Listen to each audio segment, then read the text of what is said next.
Welcome. Welcome. We are going to talk about meditation today. Yay! You're listening to Magenta FM Season 3 Inner Mastery. Follow along to learn why the highest leverage point in your life is through mastery of your own inner world. We will discuss topics such as the inner game of leadership, what it actually takes to make a meaningful contribution, and why that which is living within you actually appears around you. We want to see you achieve inner agency, outer discipline, and real capacity. So click subscribe and don't miss an episode. We're going to discuss our style of meditation, which is very different than a lot of what's out there. Yes. And then we're going to talk about a few other styles of meditation that we're seeing and that are becoming more popular, and some concerns that we have about some other styles of meditation. Yeah, and we're going to go into those, like guided meditation or using breathing in meditation and the impact of neuroscience in meditation. Oh, manifesting. Manifesting. Oh, yes. Yes. So we'll talk about that too. But first, let's start by presenting what it is we practice ourselves and what we teach and why do we meditate the way that we meditate. All right, let's get to it. Like so much of our work that we teach, we could really break down our style of meditation into facing the shadow and strengthening the light. It's when we understand what we're doing and why we can get much more differentiated in our exercises and our practices and meditation, because we really need to work with the reality and the phenomena of the soul, because or consciousness. This is what we're working with when it comes to meditation. Yeah, and we can break that down into three main realms that cover the gamut of our experience as human beings. One of them is thinking. The second is feeling, the feeling realm. And the third is the will, or maybe more accurately said, the source of our will and our impulsion to do things. yes. So we have to, if we're going to grow as a human being, we have to consider these three realms. They're constantly interlaced and constantly, working together. But when we do something extraordinary like meditation, we can actually separate them out. And so, for example, in the will, we can grow our will to be, instead of in a compulsive state where we have to go along with our various addictions, whether that be to Netflix or smoking or whatever. And we can transform that, we can heal that into a more flexible, creative, present, and strong kind of will. In the feeling life, we talk a lot about the different styles of feelings that we can get into, like non-cognitive feelings or self-feeling, where we can get very stuck in cycles around anger or around resentment or around self-pity or depressive styles. These are closed loops that we can get really stuck in. It's really hard to get out of that, and it can become a kind of chronic condition. You can identify these types of feelings that we're describing, these self-feeling or non-cognitive feelings, because they really suck you in. Yes. And it's like once you're in that feeling, it's like you're wallowing. It's really hard to get out of. It's very hard to get out of. Exactly. Yeah. And so we can heal that, the closedness and the stuckness of that. We can move that more toward what we call cognitive style feelings, which are much more, they have healing qualities in and of themselves, like compassion and empathy, but also joy and curiosity and peace. Yeah, and gratitude and reverence is a very powerful one. So that's sort of the possibilities in the feeling world, and we can really intervene and really work there in meditation. And then finally, there's thinking, which I, for many years I always thought was a very dry and prosaic place to be sitting when it comes to like meditation and even, spiritual development. Like, why thinking? How boring, But the truth, I have had to come to, yes, it's prosaic and boring, but it's also a very powerful place to intervene, especially in the beginning, because the thinking is the easiest place where we can start to get a handle on the closed loops, on the habit loops, on the stucknesses, on the checkmates, the stalemates that we encounter in our lives. And it's the thinking that we can intervene, which will then help us shift our feelings or shift our will. Because if we have a belief that something's very important, for instance, then it becomes quite easy to do. Right. Comparatively. And it's the same with our feelings. If we come to a new conception of a situation, that maybe we're seeing ourselves as a victim in it, and we were believing some story that we were a victim, or that, this is just the way it is. Right. And then the ensuing feelings sort of took over. But if you shift the thinking or the story or the way that you're perceiving either your experience or the world around you, then all of a sudden completely different and opposite feelings can arise. Right. And not from a place of pushing down the bad feelings, but an authentic, arising of curiosity or understanding or connection. Yeah. So thinking is not only a very powerful and important place to intervene, it is actually the place to intervene when it comes to something like meditation. Because in meditation, what we're really working with is consciousness. Let's get into a little bit more about what are we actually doing and why. So let's start with thinking, because thinking, as we're saying here, as we're presenting, is this, highest leverage point. Right. In our life. What are we aiming for when it comes to the thinking? Well, you could talk about freedom from belief, freedom from stories that we're telling ourselves, freedom from habitual conclusions that we draw about the world or about ourselves, assumptions that we make about other people and ourselves. That's kind of that can be so deep that we don't even acknowledge that we so believe in. Exactly, that they are actually assumptions that are operating in us. Yes. And that they're actually shaping how we are showing up in the world. Yes, and when you said that, it reminds me of blind spots. So blind spots show up because of the assumptions and judgments and conclusions that we draw, and we're unable to see anything else other than the truth as we believe it to be. And this is a real problem in healing, because our feelings will confirm our belief, and if we feel if we believe ourselves to be victimized, then we're going to feel what that feels like. I'm not going to say we feel victimized, because victimized is not a feeling, it's a conclusion, right?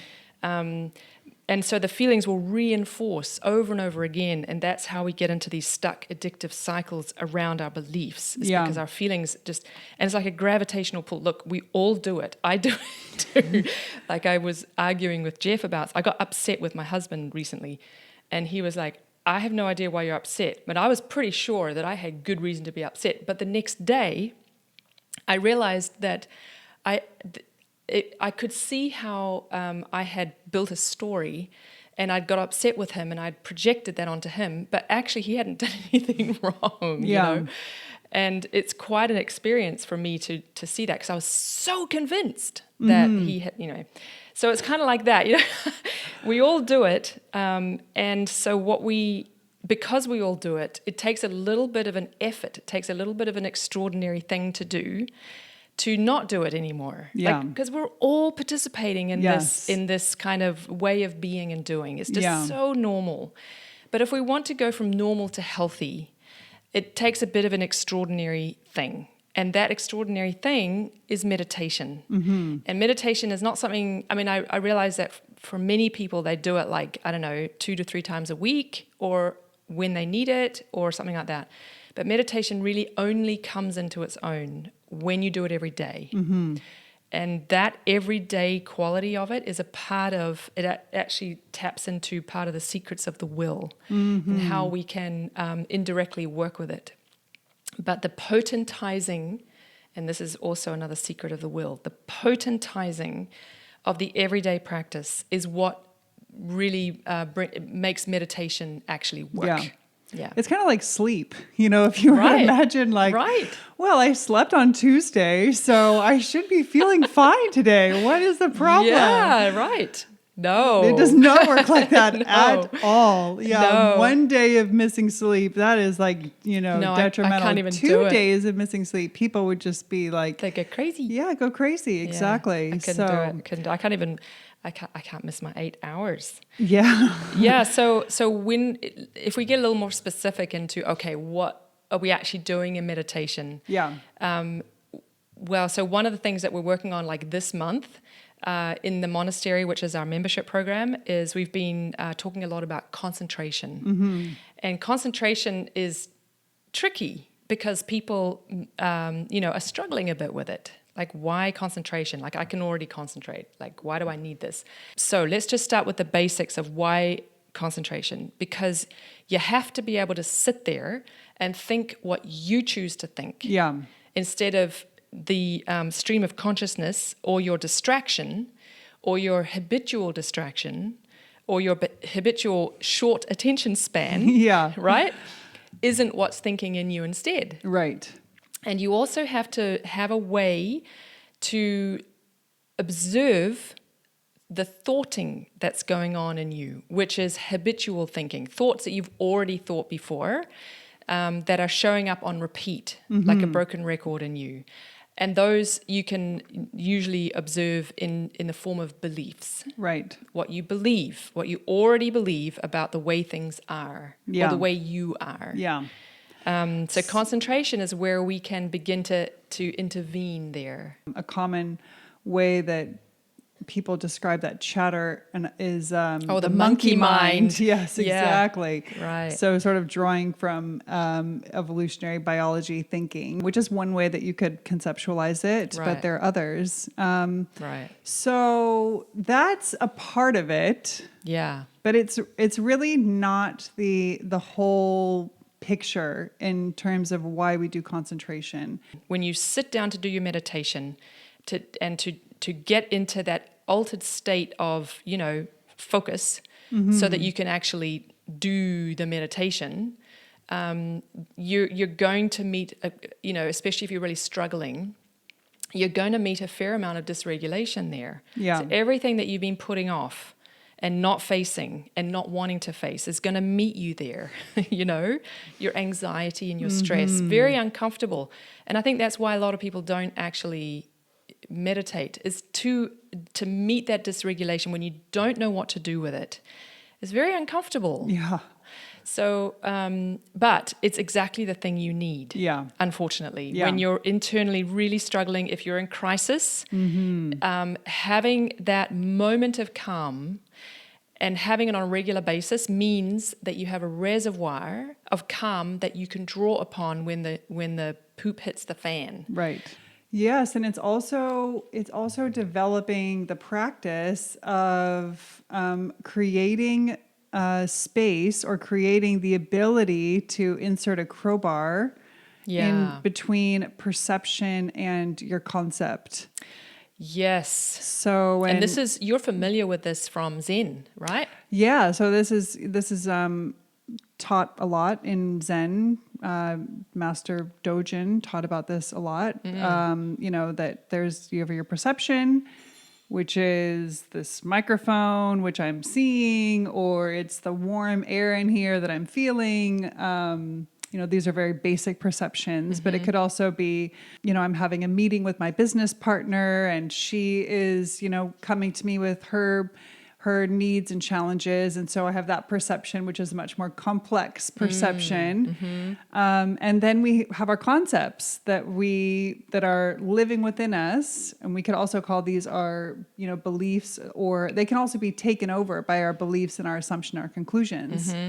And so I could perceive, our meeting with a certain lens of, jumping to a concept or, jumping to apply a certain concept to a situation based on the assumptions that are living in me. So this is one way in which separating out the percept and the concept serves us in healing and serves us in our inner development and being, just wiser people moving through the world, that we can slow down and be more creative and be more in flow and be more perceptive to what is actually happening, because we're not jumping to our conclusions, which is the concept. Yeah, and so the concentration exercise really is like the crowbar between the percept and the concept,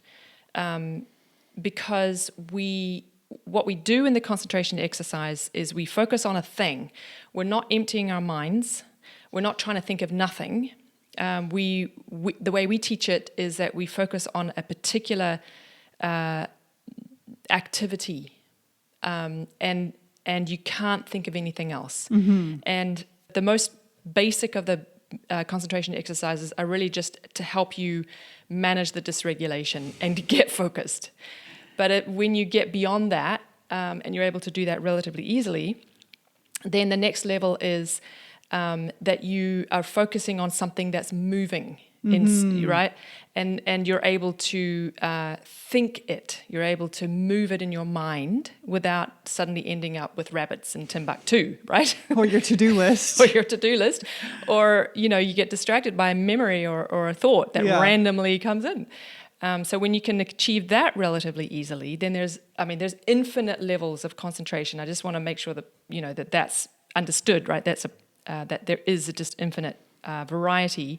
But then the next level would be that you go through this process that you think through, that are basically concepts that don't exist in reality, like a circle or an equilateral triangle or something like that. The circle is great because it doesn't exist in nature.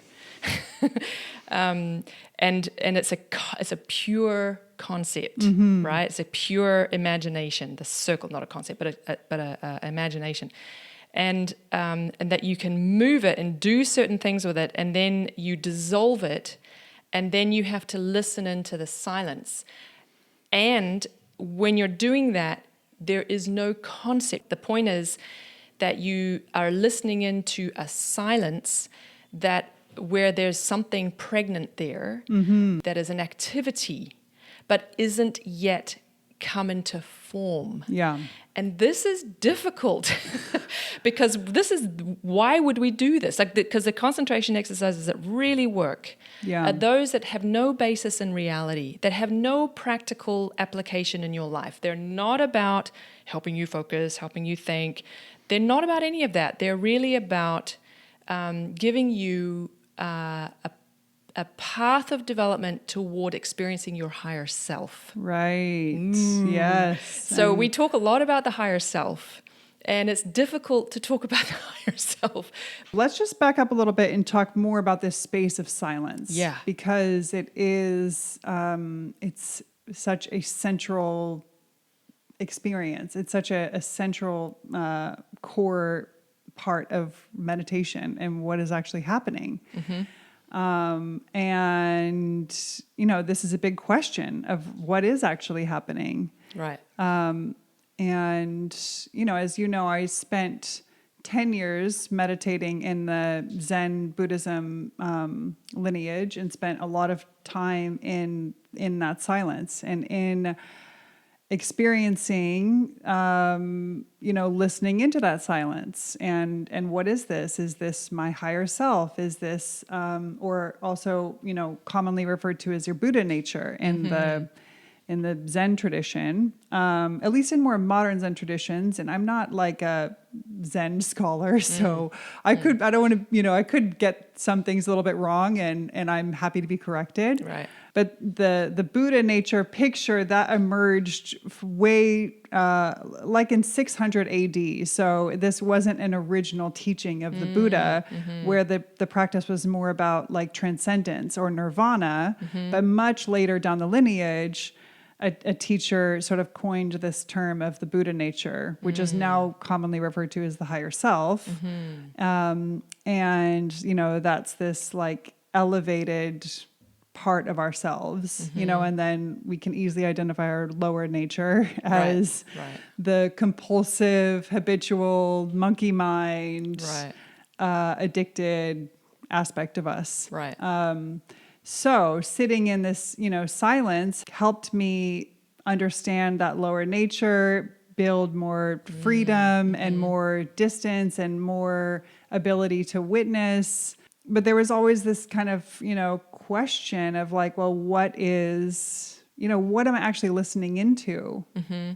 As my spiritual practice has evolved and developed, there is for myself a strong sense of what is in that silence. And it's difficult for me to talk about because I don't feel like I have this, this rigorous intellectual explanation or proof for why I believe that what is behind the silence is actually divine or God. Right. I want to be very pragmatic. I am a very pragmatic person. And so I can feel like a bit sheepish to say, that when I'm in that space of concentration and listening into the silence in my meditation, that there is this sense of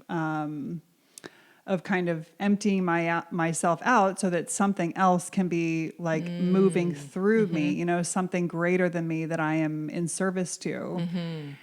And I understand that so many people today, faith is insufficient. Well, to your, what you're saying earlier about Joe Rogan, like maybe you said this to me off camera, I can't remember, but Joe Rogan, like he wants to know. Oh yeah. He give me evidence for your faith. Yeah. Here. He'll take people to task, and I'll listen to some, Christian scientist or some person of faith who's on there and he's like taking them to task. And I'm listening thinking like, man, would I have the right answers? Would I have the answers to... Would you be able to defend yourself? To my... Yes, exactly. My beliefs. And am I just like a little simpleton who's like, well, I believe in Christ. So this is... So there you have it. There you have it. Right, yeah. right. And I don't know, maybe that's something that I will have experiences over the course of my lifetime that will change that. But I know that for my own spiritual development and especially for my own healing journey, my practice in Zen brought me very far and brought me a lot of healing and a lot of freedom and strength and allowing myself to live in an intuitive knowing of a higher power and of a God that is in that silence, and that is what I'm working with, has brought me to whole other levels in my healing and my growth than the 10 years prior to that. So this is just my own experience, and I don't aim to proselytize or, evangelize. Right. But, it's very central to this practice of meditation for me. So I feel like I need to be honest about, what it is that I'm personally doing. Right. And we have all kinds of people who are doing this meditation in their own way with their own experiences and questions. Yeah. So that silence and that striving to have that experience. So for some people it's an experience of the higher self, but we are really after another level. Like if you can get to that, fantastic, but it's not the end. Another way to talk about this now, a spiritual experience, like maybe we can talk about spiritual experience, because in my world, or I should say in our world, Magenta's world, inner development is spiritual development. There's really no difference for us. And a lot of what we do inside the monastery, which is our membership program, is psychology, you could say, because it's really about healing.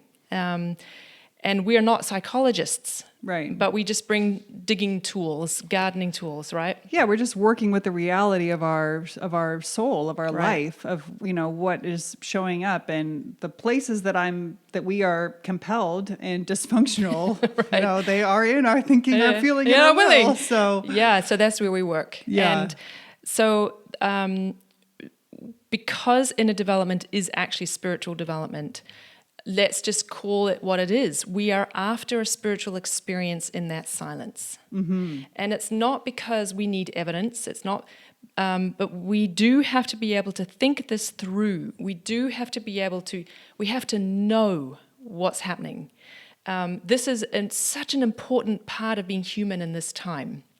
There was a time when faith was sufficient, but that is not today. That is not our time. And that's why Joe Rogan is saying, but give me the evidence, right? So when it comes to something so ineffable and so like unphysical, unmeasurable, untouchable as an experience of the silence and then of a higher power, how do we navigate in such a invisible but nevertheless very real place? It's really difficult, and so that's why we use phenomenology and first-person science to help us through that. And that's why we have to be able to think. We have to be able to think logically, and we have to have a very healthy common sense if we are going to dabble in spiritual matters. Otherwise it's dangerous. We are just not going to understand what we're seeing, or we're just going to just be laboring under all kinds of illusions. So in our world, in Magenta's world, if we're going to talk about spiritual mysteries, we really have to know how to think along very logical, grounded lines. And so that's just to bring it back to concentration. We have to be very grounded in our minds. No flights of fancy, no believing whatever comes into our heads. That's already got us into all kinds of trouble in our daily life. We believe what we feel. We believe whatever story we have going on. We have to learn how to be very, very, very objective without grasping after, things that aren't the truth. So concentration, very dry, very boring. I mean, it doesn't have to be boring, but you might believe it might be boring, but it's actually not. Yeah, we actually enjoy it. We do. We joke that it sounds boring because 15 years ago, my younger self thought that concentration was the most boring thing. But actually we love our concentration Yes, we really exercises. do. It's a very important part of what we do every day. But I want to talk about spiritual experience because we actually have not talked about this yet. So this is a special moment in the Magenta podcast. We're always having spiritual experiences. We just don't know that they are, because we think that spiritual experiences are very mystical and very psychedelic and very colorful. But actually, a spiritual experience we can have in the relation to our shadow and its expression in us, but also in terms of the moments when we do experience freedom or a new thought that comes in, like the freedom to make a choice between one wrong thing and one right thing that we make entirely out of our own decision, without compulsion, without duty, without any of that. We just do it because our conscience speaks in us. And that is a spiritual experience, you could say. Of course, there's all kinds of amazing transcendental mystical experiences that we can have. I'm not saying that that's but impossible, but yeah. there's a lot of everyday Yes. inspiration and intuition that And are support. And so I want to give a picture of how that can show up. So I use my meditation as a process of inquiry and research. Because I'm a total geek. Like I geek out on meditation. I should. I'm like teaching this stuff, so I should. So what I do is I begin my meditation with a question that I'm wrestling with, and I have a way that I work with questions. It has to be a particular style of questions, otherwise I'm not going to get a decent answer. So then I ask the question, and because I have a long meditation. By the end of it, I'll either have a response, I wouldn't call it an answer, but a clue or a response, or it'll come to me as I move through the world, like from somebody else, or from something so sometimes you say things to me, or your questions are actually responses to what I'm working with in my meditation. Yeah. And this, vice versa. Right. Yeah. And so this is a regular experience, and it's a very reliable place for me to go, because a lot of what we can experience as a spiritual experience from, divine sources is that they will come from the periphery. Somebody says something like, they have no clue that was the thing I needed to hear in that moment. And we've all had that experience, right? And this is like divine guidance, but it's not, in the sense that it's support and it's help, but it's not giving you the answer. It's not giving you the solution. It's giving you some help so that you can find your way, that you can find the answer, you can find the solution. Yeah. Because you are a free being, and the divine worlds, the spiritual worlds, support freedom. The spiritual worlds operate under different laws than the physical world does. And this is really important to understand. The physical world, we can move through the physical world with a very basic sense of inner development, or none. We know that the law of gravity is immutable, and we will abide by that law because we have to. Yeah. Right? Well, the spiritual world has its laws that are also immutable. And if you want to cross the threshold and have those kinds of experiences, and you don't understand what those laws are, then you can get into all kinds of trouble. And so everything that we have said up until now, all the words, all the concepts, everything that we do in our meditation course, everything that we do in the monastery is all about making sure that when you have these spiritual experiences, that you are able to, that you learn into what those laws are. So the laws of healing, because the soul is of spiritual substance. It's invisible. You cannot measure it. You cannot touch it. It is spiritual substance. So what you think, consciousness, is its source is of a spiritual nature. What you feel has its, spiritual substance to it, right? And the source of what you do, your will, your motive. So you are working, whether you know it or not, you are working with spiritual realities, and those laws are different. And we're going to actually get into this today. We're going to touch on what those laws, what those laws are.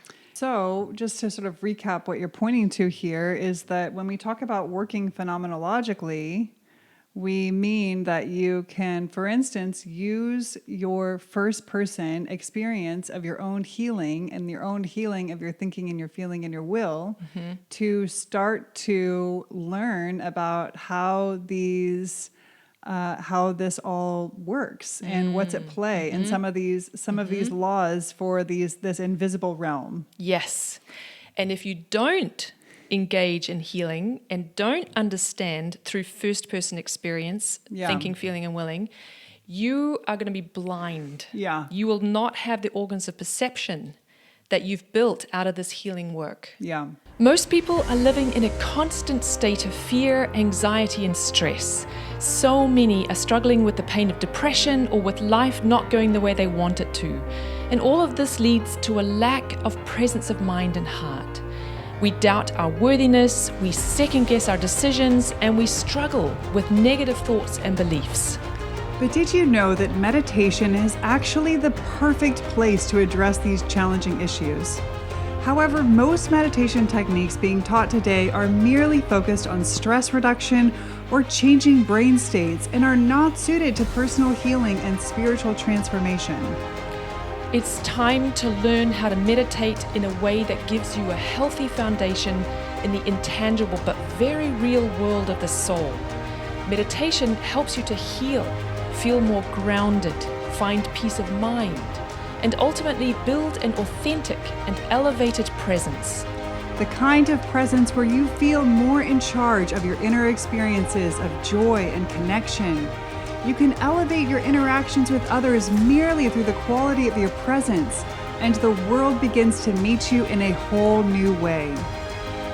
Magenta's Elevated Presence Masterclass will take you on a 21-day journey into the magic of a daily practice designed to rhythmically nourish you. Like the monastic training methods of old, we immerse you in what it actually takes to evolve. We do this by tapping into unconventional techniques derived from thousands of years of Western esoteric spiritual insight and practice. And we've taken those techniques and boiled them down to just 15 minutes a day so that even the busiest person can participate. In the Elevated Presence Masterclass, we lay the groundwork for a lifetime of transformative and sustainable practice. Go to magenta.fm/elevated presence to learn more. Okay, so let's shift gears and talk a little bit about some of the other practices that we are seeing and some thoughts we have about that. How does that sound? Yeah. Okay, so let's start by looking at brain-based meditations. Yes. So I am no expert, but from the reading and the looking and the watching and the delving that I've done, there's this very interesting field of research that's, and please excuse my not very scientifically oriented languaging because I don't really know very much about this. But, studying the internal states and syncing those with what's happening in the brain, measuring the brain. And then, in a way, trying to recreate those internal states by manipulating the brain waves and what's happening there through different ways of, different kind of techniques and meditation. And so being able to actually induce transcendental states by working with the brain waves in that way. So being able to create unusual states of coherence, and internal regulation by working, with the brainwaves, right? Right. The assumption that is all born out of is that the brain state is where consciousness is coming from. Right. Not that it's not a mirror of consciousness, but that it's actually the brain is the source of the consciousness, and so just intervene and get that brainwave map to look how you want it to look, and then you'll be all set. Yes. But we have some concerns about this. Yes. There's a big problem with this. And that is, if you have that quite normal assumption that the brain is the source of consciousness, it's completely understandable that that's the direction you'd take things. But if the brain is not the source of consciousness, if the brain is, as you were saying, the mirror of consciousness, then we which is what we maintain. This is then you have a problem. What you have is bypass. Yeah. So you're going to engage in a process of bypass. You're going to soothe. You're going to manage. But you're bypassing the real source of the dysregulation. Yes. Yeah. You don't understand the nature of the wound. Yeah. Because if you are internally dysregulated, if you are struggling with PTSD, if you are chronically depressed, or just things that you're trying to solve through meditation, if you try and solve it with a brain-based meditation like that, you're not actually getting to the cause. You don't understand how you have internalized certain life experiences that you've had, and you don't know how to heal that. Yeah. So what can happen, for example, is you can exchange one kind of addiction for another. Mm-hmm. So let's say you have a coping mechanism of smoking, mm-hmm. and you manage to kick that habit to the curb. Right. Well, then it just shows up elsewhere in a different kind of coping mechanism that you may not even see the connection between them. Right. But this is... Or it could show up as a physical ailment. Yes, and yes. Sorry, that's getting a little bit... That's getting really advanced. But basically, I think what we want to describe here is that wounds, because they have a spiritual nature, because they are wounds of the soul... Right. They have different laws operating here. So it's not about just fixing the local area of pain. Yeah. Like, oh, you have a broken leg, fix it right up. This is not how this operates. If you've done healing work, if you take on your healing work in a first-person way, meaning that you are actually working with the source of your issues, and if you've gone through a process of healing your thinking or healing certain types of thinking that have arrived out of a traumatic experience, for instance, mm-hmm. then you know what are the gestures that actually work and what doesn't work. Mm-hmm. You know that you can't like berate your bad thinking, your wrong thinking into being right. Right. Or you can't just like try to cut off that part of thinking and then the rest of your life is going to operate and function and be the way that you want it to. Right.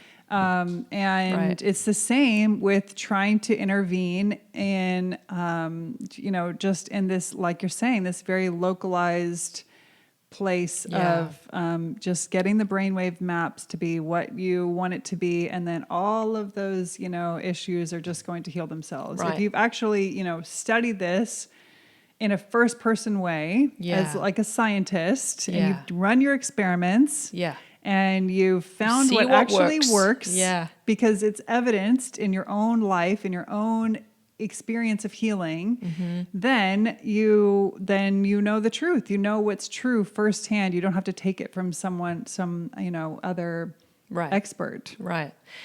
And what you're really speaking to is, the ways that we internalize those early experiences, or any experience really, is that it forms in us. It comes into form. And I'm going to call that an energetic structure that takes hold in our soul somewhere within us. Yeah. And it can show up, it can be evidenced in a coping mechanism, and it can certainly show up in our thinking, for instance, what we believe, and what we can continually, that was a difficult word for some reason, are concluding about other people or what they think about us or what we think about them. And the places where we have particular anxieties, these are all clues of a particular energetic structure. Now, if you don't map that energetic structure, and that cannot be done by measuring your brain waves, that's not the kind of mapping I mean. That's just a result, right? It's not the cause of an energetic structure. Yeah. That you can only find in your soul. Right.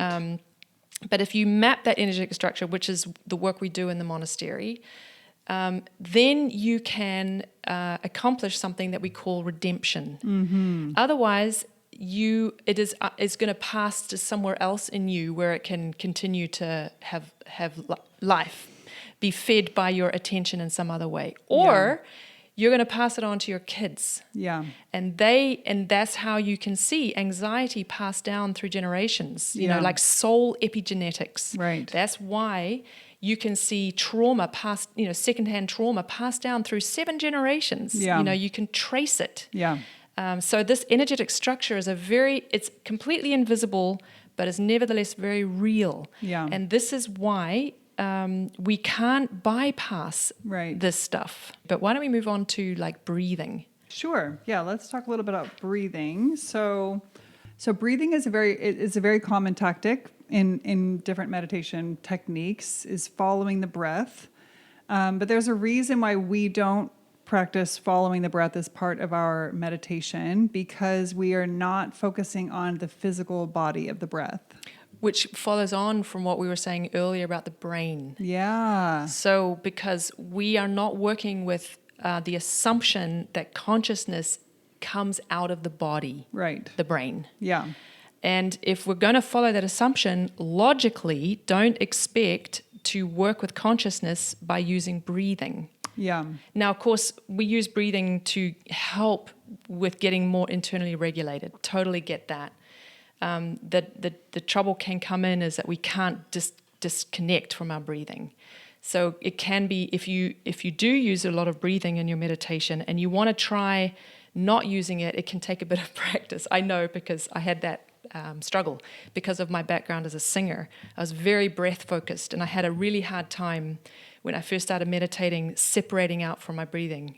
It was quite frustrating. Yeah. But I did it, and could do it. And there's a time and place where you may want to focus on your breathing, like when you're exercising or, Yeah, totally. If Yeah. you're doing yoga asanas and Right, you're working with right. your physical body and you want to work with the Pilates. breath, like Yeah. there's nothing wrong with the No, breath. It's no. just that when you're wanting to strengthen these areas of your soul and work on the healing of your soul and Right. work on connecting to the source of consciousness, your breathing is going to be a distraction. Yes, The physical body is it going to be a is. distraction. Yes, it is a distraction. And it also creates something called confusion, which is what we're really trying to speak to, this confusion about the body and the mind and the mind-body connection and how it all plays together. And confusion is it's okay to not know. Yeah. And it's okay to be sitting here and going, I don't really understand this. That's totally fine. Because where you don't know something is where you have your growth edge, right? And you learn and you grow from that. Yeah. But the problem comes in when you're confused. Mm-hmm. And this is what I see quite a lot, is that people don't understand the difference between consciousness that comes out of the body or consciousness that is not, that where the body is the mirror, Yeah. is an apparatus. Yeah. Like the eye is an apparatus for the light. Right. But the eye doesn't cause the light, it doesn't create the light. Yeah. But the eye has been formed as incredible wisdom and intelligence in the eye.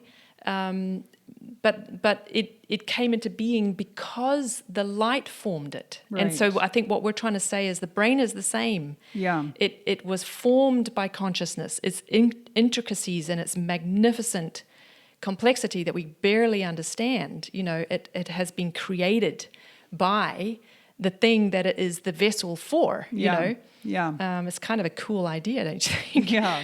I find that a very inspiring thought, We have a lot more power if we understand that our internal dysregulation is a consequence of our soul, and we experience it in our physical body, and it has consequences for our physical body. Like when we hold, like do you remember we did that interview with Dachi, who's an anthroposophical doctor, and she talked about how stress causes so much. Yeah. And I had no. She said almost everything that she treats, she believes is actually sourced in stress. Isn't that an incredible thought? Yeah.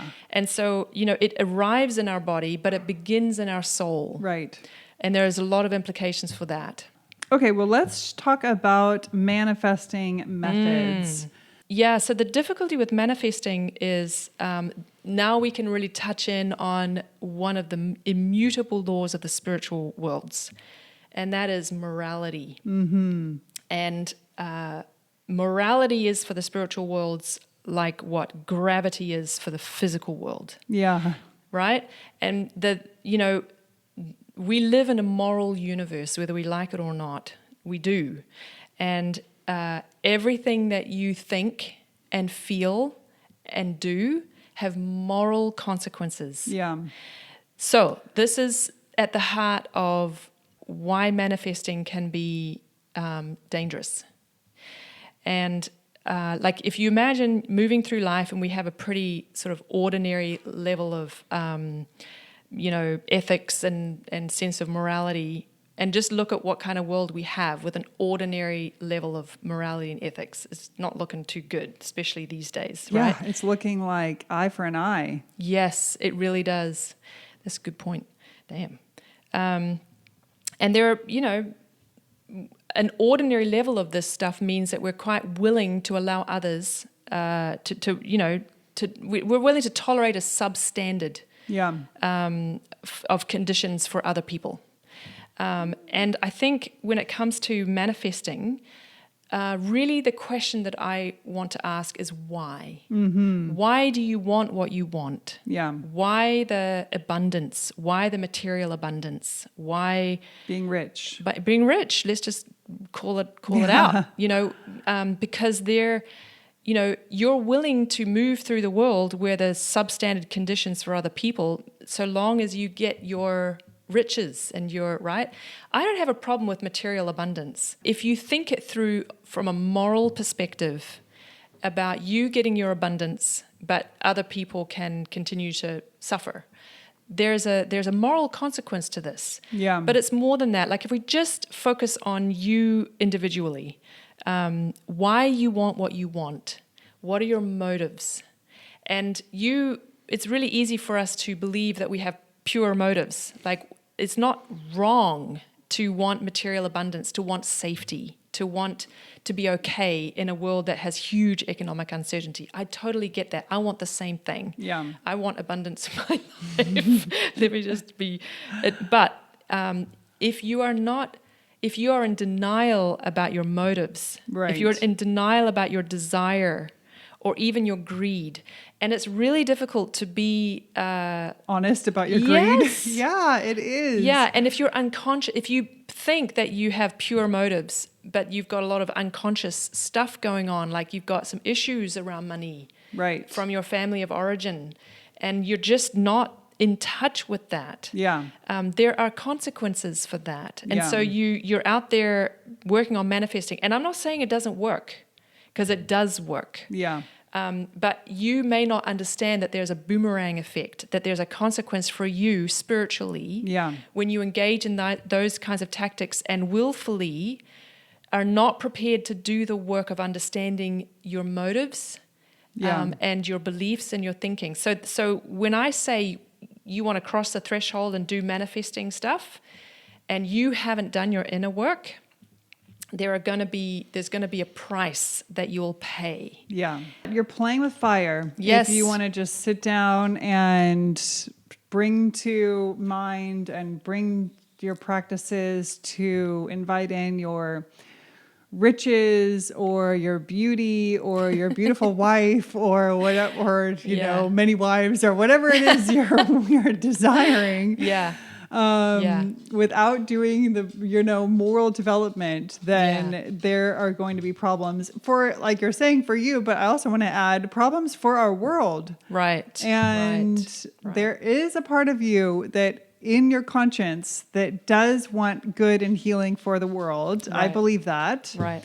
Yeah. And then finally, let's just quickly talk about guided meditation, because it's not that guided meditation is bad. It's just that it's like going to the gym and having your personal trainer do all the work for you. You're not actually building the muscle yourself. Yeah. When you rely on your guided meditation to walk you through it all. Yeah. It's the activity of it. It's not the success of it that is growing your muscles. You know how you work out at the gym to the point of muscle failure? Right. It's like that. Yeah. You fail at it. Yeah. But that's when you're making progress. Yes. And so it's the actual doing of it that we're after, not achieving anything. Yeah, just doing it is success. Yes. So you don't have to judge or assess how good you were at it. If you sat down and you're going through the practices and you're doing them on your own, then that is building these muscles in your soul. Yeah, again, it's different than it is in the physical world in that regard. Yeah. That there isn't actually, it's not like getting things done and then successfully getting them done. Right. It's like you just do them, and that in itself is the success. Yeah. Yeah. You can't just sit down at your computer and you say, well, my emails are written. I sat down at the computer. Yeah. No, it doesn't work like that No. in the physical world. But Yeah. in the spiritual world, It does. making the effort, you really Yeah. do get an A for effort. Yes, you really do. That's true. So, so this is why we do keep mentioning. If you're tired of us repeating this thing where we say this, the soul is 3 realms: the thinking, feeling. You might be tired of us, but the reason why we say this is because we're trying to give you picture after picture after different angle to really work against confusion. Right. Yeah. You've got to be able to think this through, and you've got to be able to find a way into your own experience of these ideas and concepts. Oh, and once you can start really looking at your inner life and your inner world with this anatomy, and you can start Yeah. separating things out. What is my feelings? What is my thinking? What is my behavior? You just grow so much more empowered. Yes. And clearer, and then that builds on, it builds on itself, and Yep. then it's so empowering. Yes, and that is what spiritual development should be. Yeah. It should be empowering in this very intangible but such real way. Yeah. And it's very clear and understandable and logical. And, Yes. and you're not just, it's like smoking some peyote and hoping that you have some experience that, you're going to come out the other side like a changed person. Like, you are actually the one working with your inner world and Yeah. learning about it. And you're the one, doing the work, Yes. changing it. And not it's clear. something else. Not Yeah, something exactly. Else. Yeah. So that's what we're after. And that's what every spiritual tradition around the world has been after. And no one is exempt from that necessity, that iron law. You have to develop the organs of perception on this side of the threshold. Yeah. You cannot develop them on the other side of the threshold. Yes. All right. Okay, well, let's do a quick summary. We talked about our meditation, and we are opening the doors for our meditation course right now, Elevated yeah. Presence Masterclass. Yes, but you better be quick. Yeah, because this episode's going to come out, and then the doors are only going to be open for like 2 more days. Yes. So basically, as soon as you hear this, run to the website, magenta.fm, and you can see if the doors are still open. And if they're not, then just get on our wait list, and you will Yeah. be alerted as soon as they open up again. Which won't be until next year. Yes, Yeah, unfortunately for you. But yeah. if you get on now, and it's 21 days, and we go through all of this, and we're kind of hold your hand as a support, but we're Yeah. supporting you and doing it yourself. Yes. And we're really excited to get into that again. Yes. So please, magenta.fm, check it out.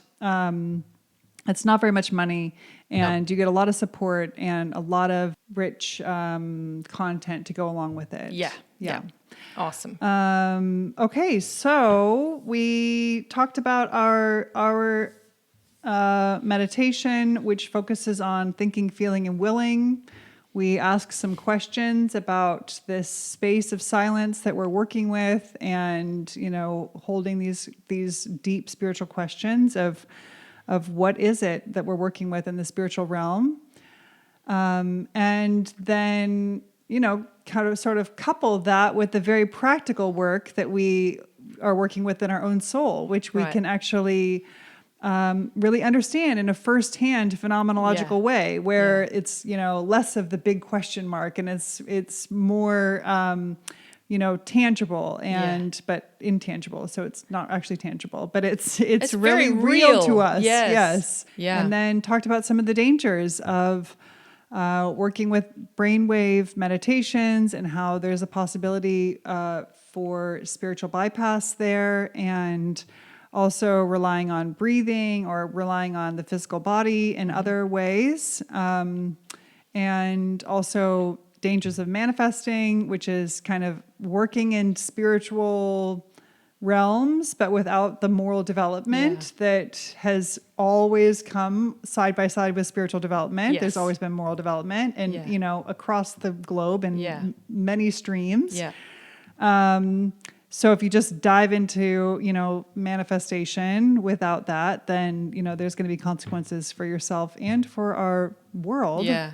And then lastly, we talked about guided meditation and how we understand that it could be helpful for people, but we really want to see you build your own strength. Yes. So try to kick the habit of the guided meditation. Yeah, and turn off the music. Yes. You can't enter into the silence and the peace that is there if you have music going. Yeah. And you've got to wean yourself of that. Yeah. It's a crutch. Or cold turkey. Yeah. Okay, fine. You do cold turkey. I'll do the slow wean. Okay, that sounds good. Okay, well, thank you. Thank you for listening. We'll see you next time. All right.